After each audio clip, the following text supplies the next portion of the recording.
आणि आता नक्कीच खाली आहे.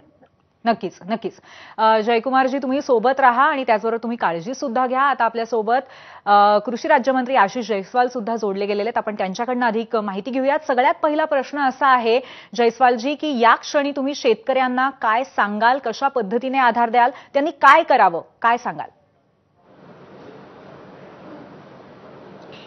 नाही, ही जी परिस्थिती आहे ते फारच दुर्दैवी आहे, अभूतपूर्व असं संकट आहे.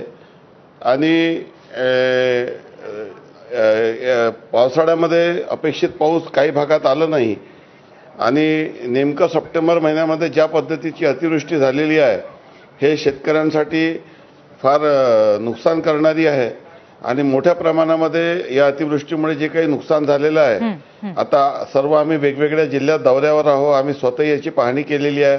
अनेक जिल्ह्याचे मंत्री उद्या वेगवेगळ्या महाराष्ट्राच्या सर्व जिल्ह्यामध्ये या संदर्भामध्ये जिथे जिथे अतिवृष्टी झालेली आहे तिथं ते पाहणी करत आहे. आज आपल्या दोन्ही तिन्ही चॅनल्समध्ये देखील आपण वेगवेगळ्या जिल्ह्याची परिस्थिती आणि विभागात शेतकऱ्यांचे थेट फोन सध्या पाहणी सुरू आहे आणि सरकार पूर्णपणे ऍक्शन मोडवरती आलेलं आहे. परंतु आज मुख्यमंत्र्यांनी जी मदत जाहीर केलेली आहे ती जून ते ऑगस्ट या दरम्यानची आहे. तर सप्टेंबरची मदत लवकरात लवकर कधी पोहोचणार आहे?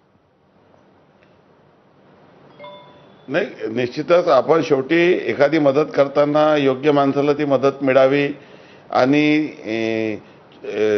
जे जे नुकसानामध्ये आहेत सर्वांचे पंचनामे व्हावे प्रत्येकाच्या, आणि त्यामध्ये पूर्णपणे पारदर्शकता ठेवून लोकांना विश्वासात घेऊन, लोकप्रतिनिधीला विश्वासात घेऊन हे सर्व प्रक्रिया सुरू असते.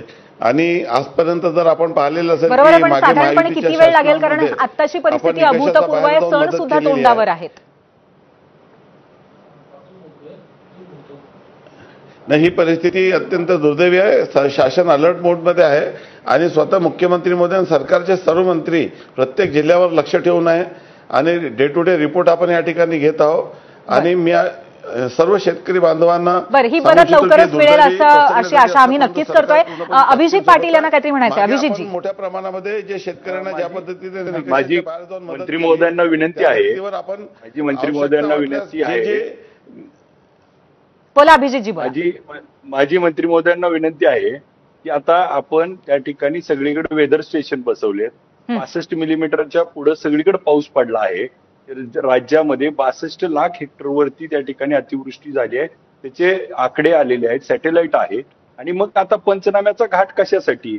आपण सरसगट आता 50,000 रुपये हेक्टरी मदत करून टाकावी आणि मग आपण त्याच्यात पीक होतं नव्हतं. आज सगळ्या शेतकऱ्याची शेती वाहून गेली, सगळी परिस्थिती बिघडली आहे.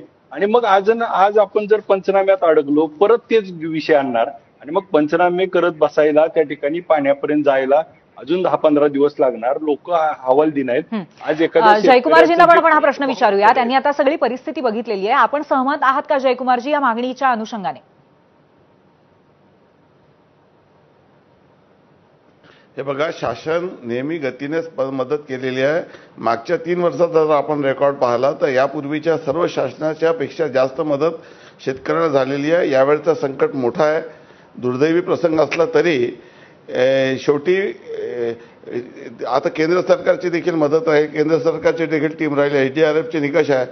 कुठल्याही निकषाच्या गरज पडली तर निकषाच्या बाहेर जाऊन आपण मदत करतो. परंतु हे लक्षात घेतलं पाहिजे की शेवटी मदत करताना काही जिल्ह्यामध्ये पूर्ण नुकसान झालेलं आहे, काही जिल्ह्यामध्ये अर्धवट झालेलं आहे. शेवटी मंत्रिमंडळाला पुढे जेव्हा प्रस्ताव होईल तेव्हा सर्व भागाचे लोकप्रतिनिधी, आमदार यांच्याशी आम्ही संवाद करत आहोत आणि त्यानुसार उचित निर्णय घेण्यात येईल. नक्कीच जयस्वालजी, मला असं वाटतं की सध्या शेतकरी आणि सर्वसामान्य पूर्णपणे सरकारच्या मदतीकडे डोळे लावून बसलेले आहेत. त्यामुळे त्या दृष्टीने सरकार नक्कीच लवकरात लवकर पावलं घेईल अशी आशा आहे. आणि अभिजितजी, अगदी थोडक्यात तुमची मागणी पूर्ण करा, कारण आपल्याकडे वेळ कमी आहे.